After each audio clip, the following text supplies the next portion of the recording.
Hello hey guys, welcome back. आज 4 जून का जो न्यूज़पेपर का एनालिसिस है उसको स्टार्ट करते हैं। देखिए, नंबर वन न्यूज़ वही है कि जो हमने पहले भी डिस्कस की थी, इंटरनल सिक्योरिटी का जो मसला है हमारा।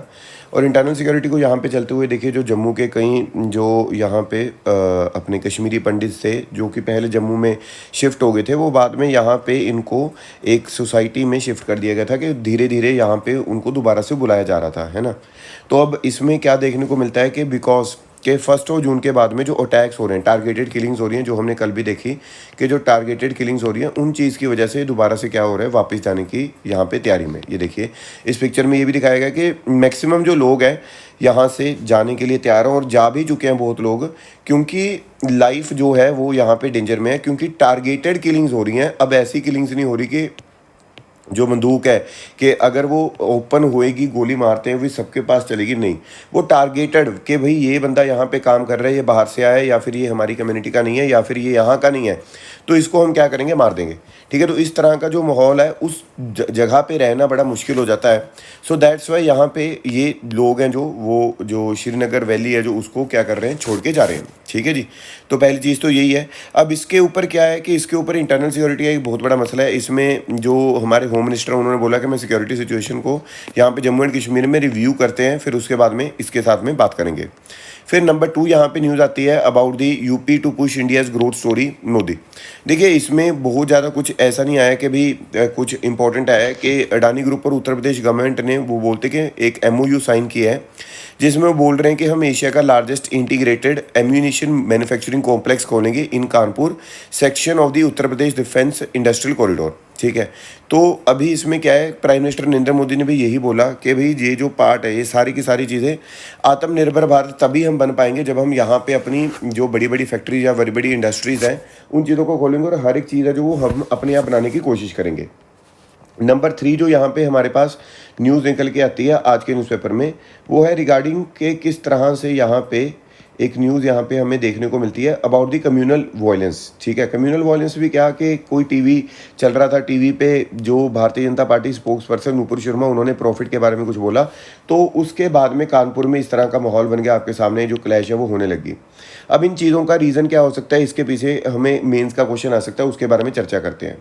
यहाँ पे देखिए, नंबर 1 जो फैक्टर्स हैं जो कम्युनल वायलेंस को कंट्रीब्यूट करते हैं, इसमें सबसे पहली तो disruptive effect of social media. देखिए, जो सोशल मीडिया, बहुत सारी वीडियोस ऐसी सर्कुलेशन में आ जाती हैं जिसको अगर कोई बड़ा चैनल होएगा वो नहीं चलाएगा, लेकिन सोशल मीडिया पे वो जो वीडियोस है हम ऐसा देखने को हमें मिलती हैं, जिसकी वजह से violence, hate messages, visual documentation, इस तरह की जो चीज़ें हैं वो इंक्रीज होती है, हमें दिखाई देती हैं। Number 2 role of mainstream media.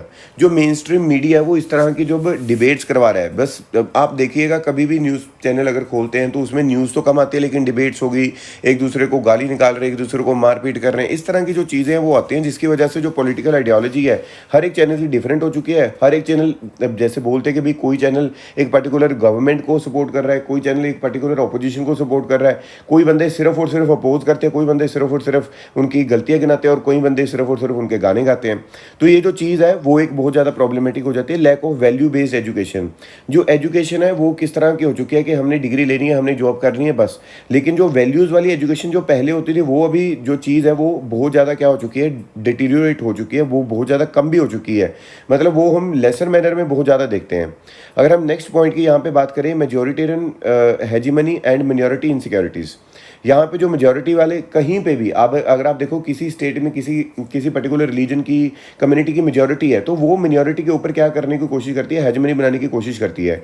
वो ये कोशिश करती है कि भाई ये जो लोग हैं वो हमारी हैं, और वो कोशिश करती है प्रॉपर तरीके से इनको किस तरह से दबाया जाए। ठीक है, मतलब ये नहीं होता कि भाई हमने सेकुलर तरीके से होके रहना है। तो जो मेजॉरिटी में लोग होंगे, अगर हम ऑल इंडिया लेवल पे देखें या फिर किसी स्टेट लेवल पे देखें, ये जो चीज़ें वो डिफरेंट हो सकती हैं। किसी एरिया में बहुत ज़्यादा हिंदूज मेजॉरिटी में, किसी एरिया में मुस्लिम मेजॉरिटी में, किसी जगह पे कोई और रिलीजन जैसे सिखिज्म हो गया या कोई भी रिलीजन है जो मेजॉरिटी में हो सकता है। तो जो भी कोई माइनॉरिटी में होएगा उसके ऊपर ये अपना दबदबा या फिर उसको सुप्रेस करने की कोशिश करते हैं लोग। अगर हम तीसरी यहाँ पे पॉइंट की बात करते हैं, वॉयलेशन ऑफ ह्यूमन राइट्स। देखिए, ड्यूरिंग दी कम्युनल वायलेंस जो चीज़ है, द इनोसेंट ऑर्डिनरी पीपल हैं, जो इसका मतलब इम्पैक्ट क्या होएगा। इम्पैक्ट में नंबर 1 पॉइंट आता है वॉयलेशन ऑफ ह्यूमन राइट। इसका सबसे बड़ा इम्पैक्ट है कि वॉयलेशन होता है ह्यूमन राइट्स का, ठीक है, वो आपको पता ही है। नंबर 2 इकोनॉमिक लॉस, बहुत बड़े लेवल का आपने देखा होगा जब भी कम्युनल वायलेंस होती है, पता नहीं मतलब कि कई चीज़ें वैसे ही खड़ी रहती है, वहाँ पे गाड़ी खड़ी है, कोई बाइक खड़ी है, उसको जला देंगे। मतलब कि भैया आपने आपसे ली नहीं गई, पता नहीं आप इतने फ्री हो, आप इस तरह की कम्युनल वायलेंसेस करते घूम रहे हो, दूसरों की जो चीज़ है उसको आप जला रहे हो, ये बड़ी अच्छी बात है। तो मतलब ये क्या कर, मतलब किस तरह की जो चीज़ें हैं वो लोग यहाँ पे करते हुए दिखाई देते हैं। पब्लिक प्रॉपर्टी होगी, प्राइवेट प्रॉपर्टी होगी, उस चीज़ों को ये हार्म करते हैं लोग। फिर आगे अगर हम बात करें सोशल डिसोनेंस, इसका मतलब क्या हो गया, जो कम्युनल वायलेंस है वो स्ट्रेंथन करती है वोट बैंक्स को, जो कि आइडियोलॉजिकली अलाइंड पॉलिटिकल पार्टीज को, ठीक है। और लेकिन इससे होता क्या, अभी कंट्री की इमेज अगर आप वर्ल्ड लेवल पे देखोगे वो तो डाउन ही होएगी, ठीक है ना। फिर उसके बाद में अगर हम इम्पैक्ट देखिए, erosion of the constitution values, हमारी जो कॉन्स्टिट्यूशन वैल्यूज़ हैं, फ्रेटर्निटी, भाईचारा बना के रखना है, सेकुलरिज्म, हर एक को एक साथ में रहना है, सेक्युलर होकर रहना है, वो सारी चीज़ें क्या हो जा रही है, इरोजन हो रही है, ठीक है, वो कम होती जा रही हैं। नेक्स्ट न्यूज़ की बात करते हैं। ये चीज़ जो हमने डिस्कस की है, this topic is related to GS2, ठीक है, please remember, and UPSC can ask this kind of question in the mains examination. यहाँ पे देखते हैं Jal Jeevan mission, this is extremely important scheme, ठीक है, and Jal Jeevan mission they can ask you in the upcoming prelims exam, and this scheme is extremely important for the prelims purpose as well as you can code this exam, you can code this scheme as a example in the mains exam. यहाँ पे देखिए जल Jeevan mission, इसका M है कि हमने assured tap water supply देनी है और हर घर जल देना to all the rural households by 2024 about. ये लॉन्च हुआ 2019 में। इसमें होता क्या है, supply of 55 litres of water per person per day to every rural household through functional household tap connection by 2024, ठीक। अब ये जो जल जीवन मिशन है, इसका एम, इसका मतलब क्या था कि भाई क्रिएट करना है जन आंदोलन for water, thereby making it everyone's priority.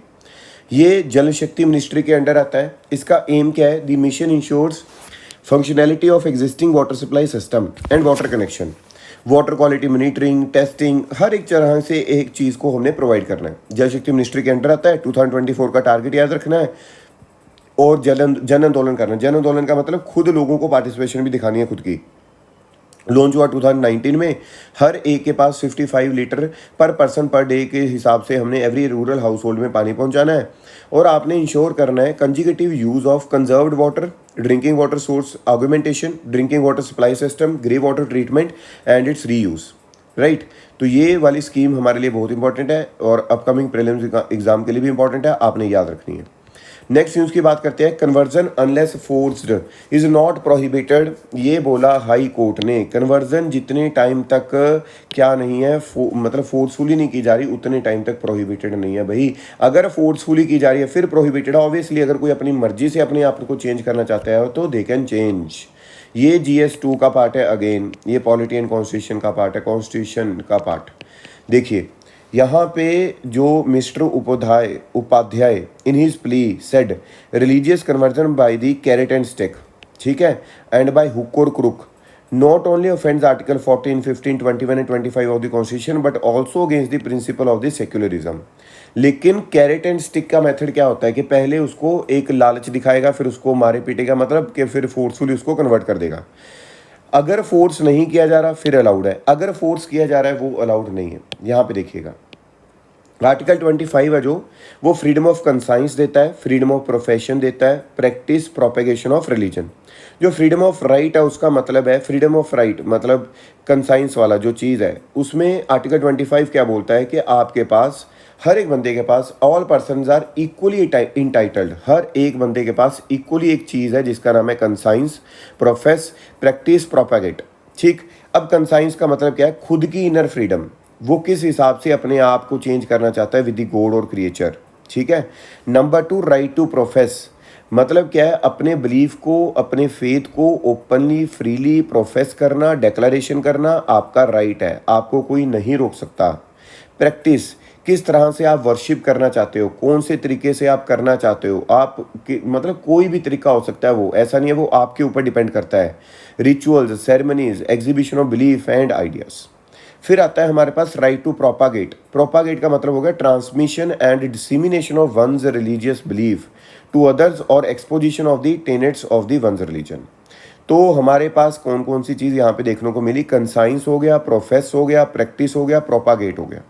Scope क्या है भाई आर्टिकल 25 का? आर्टिकल 25 कवर करता है religious belief, doctrines as well as religious practices, मतलब रिचुअल्स। मोर ओवर ये जो राइट्स हैं ये अवेलेबल रहेंगे to all the person, citizens as well as non citizens. ये चीज़ आपने बहुत अच्छे वे से याद रखनी है। लेकिन इसमें कुछ रिस्ट्रिक्शंस हैं। ये राइट्स हैं subjected to the public order, morality, health and other provisions relating to fundamental rights.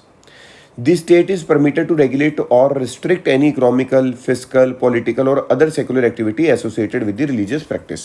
ठीक है, दो मतलब स्कोप है, दो रिस्ट्रिक्शन है। दो स्कोप क्या क्या बताया, ये रिलीजियस बिलीफ को मतलब डॉक्ट्राइन्स को और रिलीजियस प्रैक्टिस मतलब रिचुअल को, दोनों को कवर करेगा। ये जो राइट्स हैं ये अवेलेबल रहेंगे to all the person, citizens as well as non citizens. इस पे रिस्ट्रिक्शंस लगी रहेंगी। ठीक है, दो तरीके की आपने याद रखना है। इसमें कंसाइंस, प्रोफेस, प्रैक्टिस और प्रोपागेट के बारे में मैंने आपको बताया। नेक्स्ट न्यूज़ की बात करेंगे। नेक्स्ट न्यूज़ है control and delete. This article is also related to GS2 where we will be discussing about the IT rules. देखिए IT रूल्स 2021 के अंडर बड़ी अच्छे वे से समझेंगे इसको कि IT रूल्स 2021 के अंडर एक क्या था, प्लेटफॉर्म ग्रीवियंस ऑफिसर था। मतलब अगर किसी बंदे को किसी भी कंटेंट से जो उधर पड़ा है उससे प्रॉब्लम है तो उसके पास, ऑफिसर के पास कंप्लेंट होती थी। वो बंदे देखते थे प्रॉब्लमेटिक है या नहीं है, तो उसको उस तरह का मॉडरेशन, कंटेंट मॉडरेशन मतलब उस तरह का डिसीजन वो ले लेते थे। लेकिन रिसेंटली ये बोला जा रहा है जो लोग हैं, सपोज यहाँ पे कोई भी प्रोडक्ट है, कोई भी सोशल मीडिया प्लेटफॉर्म है, इंस्टाग्राम है, ठीक है, उस पर कोई इस तरह की चीज़ है कि जो ऑफिसर है उसने लगा दी कि जी मॉडरेट है, भी ठीक है, नॉर्मल केस है। लेकिन जो अब गवर्नमेंट बोल रहे हैं, वो कहते हैं हम गवर्नमेंट का पैनल अलग से बनाएंगे, वो इस चीज़ को अगर वो बोल रहे हैं ठीक है, वो गलत भी कर सकते हैं, मतलब निकाल भी सकती है।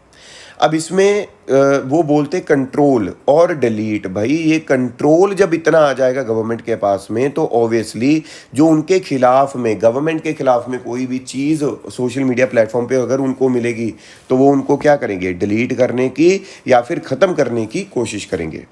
अब इस वजह से बोला जा रहा है कि भाई IT रूल जो आपने पहले बनाया बना दिए, लेकिन वो पहले से कंट्रोवर्शियल थे और अभी अगर आप उसको और पावर दे दोगे इस तरह से, वो और कंट्रोवर्शियल हो जाएंगे, वो और प्रॉब्लमेटिक हो जाएंगे। तो इस तरह की चीज़ यहाँ पे बोली जा रही है जो कि आपने एक अच्छे वे से समझनी है और याद रखनी है। नंबर 2 यहाँ पे आता है ग्रेजुअल एंगेजमेंट।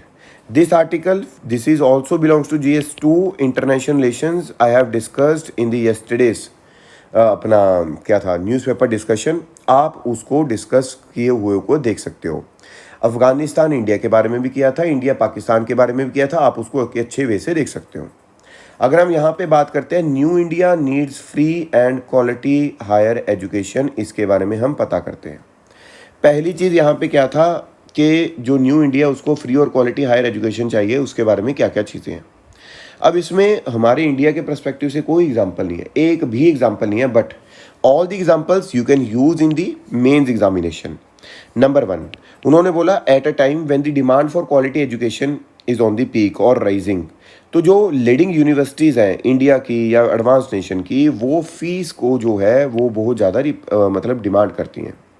लेकिन इस केस में अगर हम बात करते हैं, एक यूनिवर्सिटी है न्यूयॉर्क की यूनिवर्सिटी, उसने क्या किया, New York Grossman school of medicine, उसने बोला it will pay the tuition fee for all its student admitted in the MD programme. ये इस तरह का एफर्ट को चलाना ये एक बहुत बड़ी बात है और ये आप कोड कर सकते हो कहीं पे भी इन दी मेंस एग्जामिनेशन जहाँ पे आपको ज़रूरत पड़ती है।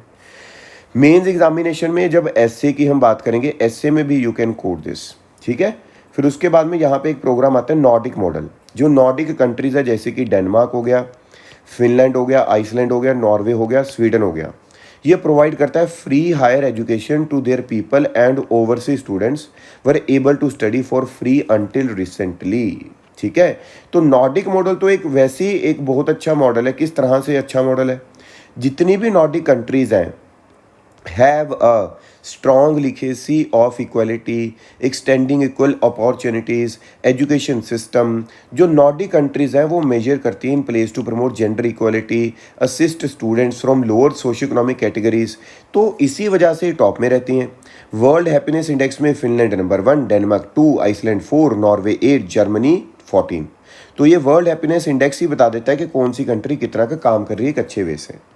अच्छा, एक चीज़ बहुत ही अच्छी यहाँ पे जो लिखी हुई है, जो आप एस्से में या फिर कहीं पे भी यूज़ कर सकते हो, तो if students pay for education, अगर वो एजुकेशन के लिए बहुत ज़्यादा फ़ी पे करेंगे, जैसे वहाँ पे बोला एमडी प्रोग्राम है ना, जो एमडी प्रोग्राम उसके लिए फ्री कर दिया। अब जो बच्चे ने एमडी प्रोग्राम फ्री में लिया है वो आगे फ्यूचर में सोचेगा मैं या तो मिनिमल चार्जेस लूँ या फिर मैं मतलब मिनिमल, जिसको हम बोल दे कि भाई मेरा गुजारा चल सके, मुझे ज़्यादा पैसे नहीं लेने। क्यों? देखो, students pay for education, they would be force to earn from the degrees they acquire. The profession then become a privilege to earn rather than a privilege to serve and excel as it ought to have been. बड़ी important line है, बहुत अच्छा बोला है। So the government for its part should be generous enough to declare such philanthropic donation to cause of higher education research tax free। लेकिन यहाँ पे तो हम जीएसटी, इनकम टैक्स, पता नहीं क्या क्या लगाते रहते हैं। ठीक है जी, तो यहाँ पे इस चीज़ के बारे में आपने याद रखना है। ये वही केस चल रहा है यार, ये मतलब इतना ज़्यादा एक हाई लेवल का बोल सकते हैं इम्पैक्ट डाला है इस चीज़ ने, कि मुझे लगता है जो बहुत टाइम तक भूलना बहुत मुश्किल रहेगा। देखो, इस बंदे को तो नहीं भूला जा सकता, मुझे नहीं पता आप इसके कई बार कहीं ये होता है सपोर्टर भी होते हैं, कई बार हेटर भी होते हैं, लेकिन उसको भूलना तो मुश्किल है, लेकिन ये केस को भूलना भी बहुत मुश्किल है। देखिए क्या माहौल यहाँ पे क्रिएट किया है, और ये प्रॉपर डे लाइट में इस तरह की चीज़ें हो रही हैं अगर, तो कितना बड़ा सिक्योरिटी लैप्स हम देखने को यहाँ पे मिल रहा है। कहीं पे टारगेटेड किलिंग हो रही है, कहीं पे इस तरह का माहौल बन रहा है। ये तो यार फिर तो रिस्क पे ही घूम रहे हैं हम तो, है ना। चलिए कोई बात नहीं, देखते हैं। और ये चीज़ें एक बड़े सेलिब्रिटीज़, एक अच्छे हम बोल दे कि भाई जिनका एक बैकग्राउंड है पॉलिटिकल, उनके साथ हो रही हैं, तो ऑब्वियसली जो आम इंसान है उसका तो कुछ मतलब एक तरह की कोई पोजीशन ही नहीं है। यहाँ पे अगली न्यूज़ है, wheat export ban not against farmers. यहाँ पे बोला जा रहा था कि जो वीट के एक्सपोर्ट को बैन किया है वो फार्मर्स के अगेंस्ट है, क्योंकि उससे उनको ज़्यादा पैसे मिलने थे। नहीं यार, जो फार्मर्स हैं वो ऑलरेडी सोल्ड, वो बेच चुके हैं भाई, जितने का उन्होंने बेचना था वो बेच चुके हैं अकॉर्डिंग टू एमएसपी, जो कि प्रोवाइड कौन करता है? एफसीए प्रोवाइड करता है। और एफसीए उस चीज़ को आगे ट्रांसपोर्टेशन स्टोरेज करके स्टेट को देता है, और स्टेट आगे एफएसपी को देती है, फेयर प्राइस शॉप को, एफपीएस को, और आगे वो जाता है बेनिफिशियरी के पास। और एमएसपी पे किससे खरीदती है? फार्मर से। तो ये प्रोडक्ट तो हो चुका था ऑलरेडी, लेकिन यहाँ पे तो बोला जा रहा है कि भी ये फार्मर्स को कुछ हर्ट नहीं करेगा। यहाँ पे उन्होंने बोला एक्सपोर्ट की ट्रांजैक्शन जब से हमने बंद किए हैं, जो 5 किलो ₹5 kg पर किलो जो वीट है वो सस्ती हुई कंज्यूमर्स के लिए, तो ऐसी कोई बात नहीं है। ठीक है, नेक्स्ट चीज़ की बात करेंगे। नेक्स्ट जो न्यूज़ है, this is about the work at Jagannath temple is in larger public interest. Supreme Court ji ने बोला ये, वो बोलते किसी ने डाला था कि भाई ये जो अनऑथराइज और इलीगल कंस्ट्रक्शन चल रही है, लेकिन उन्होंने बोला ये जो 800 करोड़ का श्री मंदिरा परिक्रमा प्रोजेक्ट चल रहा है, यहाँ पे redevelop the famous Puri Jagannath temple premises to provide basic facilities for lakhs of pilgrims while dismissing a public interest litigation petition. ठीक है, तो ये कुछ वो बोल रहे हैं कि यहाँ पे कोई ऐसी बात नहीं कि ये इलीगल है, तो ये अच्छा काम ही करेगा, अदरवाइज ये कोई बुरा काम नहीं करेगा। देखिए नेक्स्ट न्यूज़ है, this is related to GS3 environmental section. तो जो ESZ है, मतलब इकोनॉमिकली सेंसिटिव जोन, अब कोई नेशनल पार्क है, कोई वाइल्ड लाइफ सेंचुरी, कोई टाइगर रिजर्व है, या फिर कोई बायोस्फीयर रिजर्व, कोई भी चीज़ है, उसका जो 1 किलोमीटर का एरिया है उसको ESZ बनाना ही बनाना है, अराउंड फॉरेस्ट। तो इको सेंसिटिव जोन होता क्या है? Not economically, eco sensitive zone क्या होता है? जिसमें डिमार्केशन कर दी जाती है, जिसमें बहुत सारी चीज़ें क्या होती हैं, इलीगल डिक्लेयर कर दी जाती हैं, आप नहीं कर सकते। जैसे माइनिंग हो गया, जैसे उसको पेड़ों को काटना हो गया, यहाँ वहाँ पे कोई फैक्ट्री बनाना हो गया, वहाँ पे कोई काम करना हो गया, वहाँ पे होटल बनाना हो गया, कोई भी चीज़, इस तरह की चीज़ें क्या होती हैं? ख़त्म होती हैं। तो ये एक ट्रांजिशन का जोन रहेगा from the areas of high protection to those involving lesser protection, right. तो ये चीज़ आपने क्या रखनी है, यहाँ पे याद रखनी है। नेक्स्ट न्यूज़ की तरफ बढ़ते हैं। यूक्रेन ने इंडिया की हेल्प मांगी है, and this article is related to GS2। This news is related to GS2 international relations. Ukraine की जो इकॉनमी है वो GDP ड्रॉप करगी 30 to 50%। Obviously they are into the war, ठीक है। और 100 डेज़ की वॉर के बाद में जो यहाँ पे वो बोल रहे हैं कि जब ये वॉर ख़त्म हो जाएगी तो जो पोस्ट वॉर रीबिल्ड है उसमें इंडिया हमारी हेल्प करे।